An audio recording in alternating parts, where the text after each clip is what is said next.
Ar-Rahman Ar-Rahim Al-Malik. Assalamualaikum warahmatullahi wabarakatuh. Segala puji bagi Allah yang hanya kepadanya kami memohon pertolongan dan mohon ampunan. Kami berlindung kepada Allah dari kejahatan dan keburukan amalan kami. Kami akan menayangkan video selanjutnya kisah Nabi yang ke-6 setelah Nabi Saleh alaihissalam, yaitu Nabi Ibrahim alaihissalam. Jika ingin melihat kisah Nabi sebelumnya, Anda bisa cek video di channel kami. Nabi Ibrahim alaihissalam adalah seorang nabi sekaligus rasul yang diutus oleh Allah Subhanahu wa taala untuk kaumnya yang banyak melakukan kesyirikan. Nabi Ibrahim alaihissalam disebutkan banyak melakukan perjalanan. Ia dilahirkan dan tumbuh besar di kota Babil yang sekarang menjadi salah satu kota sejarah di negeri Irak. Kemudian dikisahkan ketika beliau diusir oleh kaumnya, beliau pindah ke kota Haran, kota yang terletak di perbatasan antara Turki dengan negeri Syam yang letaknya sekarang dekat dengan kota Sandik Urfa di Turkiya.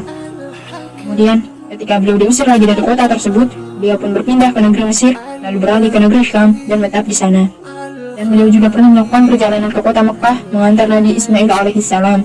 Jadilah Nabi Ibrahim alaihissalam senantiasa melakukan perjalanan yang dalam setiap perjalanannya juga senantiasa berdakwah di jalan Allah Subhanahu wa taala. Ketika Nabi Ibrahim alaihissalam telah diangkat menjadi seorang nabi, mulailah ia berdakwah di kota Babil. Beliau hanya seorang diri sebagai seorang muslim, sehingga beliau dimusuhi dan diusir oleh kaumnya, bahkan sampai dimusuhi oleh ayahnya sendiri. Yang pertama beliau dakwahi adalah ayahnya. Tentunya orang yang paling utama untuk kita dakwahi adalah orang tua kita jika mereka masih hidup. Nabi Ibrahim alaihissalam bertanya kepada ayahnya Azar, "Wahai bapakku, mengapa kamu menyembah sesuatu yang tidak mendengar, tidak melihat, dan tidak dapat menolong kamu sedikit pun?" Dalam ayat ini disebutkan bahwa ayah Nabi Ibrahim alaihissalam suka membuat patung-patung yang kemudian patung-patung tersebut disembah. Lalu Nabi Ibrahim alaihissalam bertanya lagi, "Pantaskah kamu menjadikan berhala-berhala sebagai Tuhan-Tuhan? Sesungguhnya aku melihat kamu dan kaummu dalam kesesatan yang nyata." Kemudian Nabi Ibrahim alaihissalam kembali berkata, "Wahai bapakku, sesungguhnya telah datang kepadaku sebagian ilmu pengetahuan yang tidak datang kepadamu. Maka ikutilah aku, niscaya aku akan menunjukkan kepadamu jalan yang lurus. Wahai bapakku, janganlah kamu menyembah syaitan. Sesungguhnya syaitan itu durhaka kepada Tuhan yang Maha Pemurah. Wahai bapakku, sesungguhnya aku khawatir bahwa kamu akan ditimpa azab dari Tuhan yang Maha Pemurah, maka kamu menjadi kawan bagi syaitan." Dalam ayat ini, Nabi Ibrahim alaihissalam menyebutkan bahwa penyembahan terhadap berhala merupakan penyembahan terhadap syaitan. Maka Azar, ayah Nabi Ibrahim, mendengar perkataan beliau. Seketika itu pun ayahnya marah dan mengusir Nabi Ibrahim alaihissalam.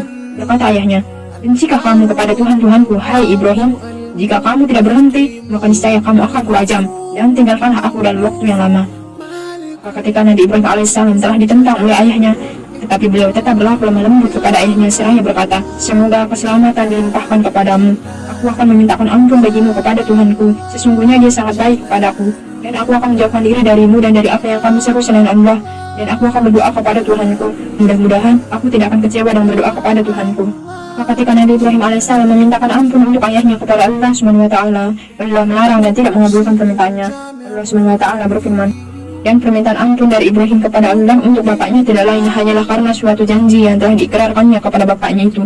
Maka tatkala jelas bagi Ibrahim bahwa bapaknya itu adalah musuh Allah, maka Ibrahim berlepas diri daripadanya. Sesungguhnya Ibrahim adalah seorang yang sangat lembut hatinya lagi penyantun." Hal ini sampai disebutkan dalam hadis yang sahih tentang pertemuan Nabi Ibrahim alaihissalam dengan ayahnya. Rasulullah Shallallahu alaihi wasallam bersabda, Nabi Ibrahim alaihissalam bertemu dengan ayahnya Azar pada hari kiamat. Ketika itu wajah Azar ada debu hitam. Lalu Ibrahim berkata kepada bapaknya, "Bukankah aku sudah katakan kepada ayah agar ayah tidak menentang aku?" Bapaknya berkata, "Hari ini aku tidak akan menentangmu." Kemudian Ibrahim berkata, "Wahai Rabb, kau sudah berjanji kepadaku untuk tidak menghinakan aku pada hari bangkit. Lalu kehinaan apa lagi yang lebih hina daripada keberadaan bapakku yang jauh dariku?" Allah Ta'ala berfirman, "Sesungguhnya aku mengharamkan surga bagi orang-orang kafir." Lalu dikatakan kepada Ibrahim, "Wahai Ibrahim, apa yang ada di kedua telapak kakimu?" Maka Ibrahim melihatnya yang ternyata ada seekor anjing hutan yang kotor. Maka anjing itu diambil kakinya lalu dibuang ke neraka. Inilah kisah awal dari dakwah Nabi Ibrahim alaihissalam kepada ayahnya.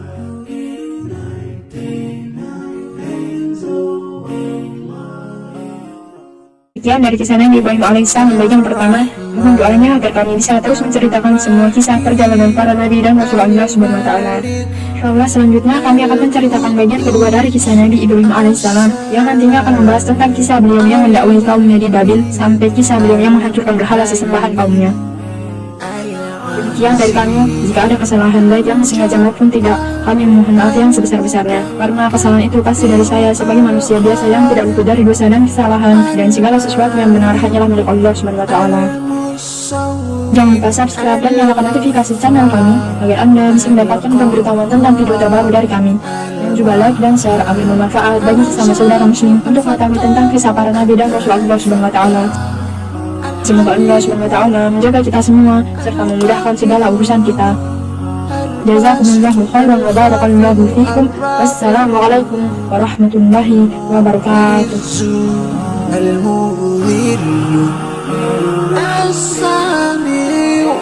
البصير الحكم العليم اللطيف الخبير الحليم العظيم الغفور الشكور العلي الكبير الحفيظ المقيم الحسيب الجليل الكريم الرقيب المجيب الواسع